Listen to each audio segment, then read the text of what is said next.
विद्याताई वाघ यांच्या आपण घरी आहोत. संक्रांत हा जसं विज्ञानाने कालचक्र ठरवलं, ते कालचक्र म्हणजे संक्रांतीनंतर हळूहळू दिवस हा उत्तरेकडे जायला लागतो आणि मग ऊन वाढायला लागतं.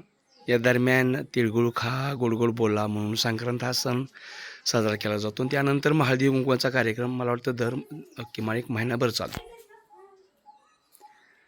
आज मला स्वतःलाच राहवलं नाही, खूप आनंद वाटला आणि वेगळेपण तुमच्यासमोर ठेवण्याचा मी प्रयत्न करतो आहे.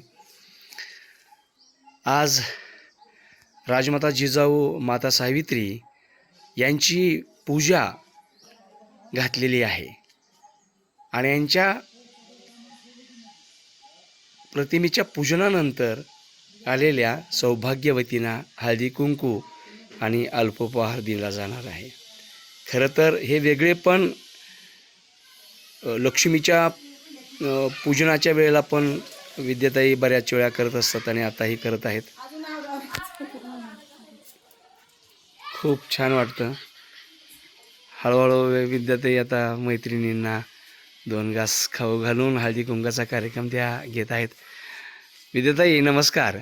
हे जे वेगळेपण आहे ते कसं तुम्हाला जाणवलं सांगाल का? काय वेगळेपण आहे? ही कल्पना कुठून मिळाली? रूढी परंपरेला फाटा देऊन माता जिजाऊ आणि माता सावित्री यांनी जे काही कार्य केलं, तर त्या कार्याचा वसा पुढे चालू ठेवण्यासाठी त्यांचं पूजन करून मग सुवासिनी आणि विधवा पर्यटकांना हळदी कुंकू देण्याचा कार्यक्रम मी आज ठेवलेला आहे.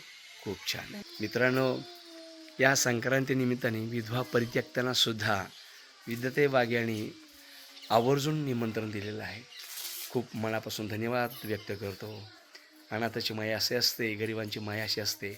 नक्कीच आपण सुद्धा आपण जीवन जगत असताना आपलं वेगळेपण नक्कीच वेगवेगळ्या कार्यक्रमाच्या माध्यमातून करावं. भूमिपुत्र वाघ लोकित महाराष्ट्र, साप्ताहिक विश्वविनायक न्यूज उमरगा महाराष्ट्र.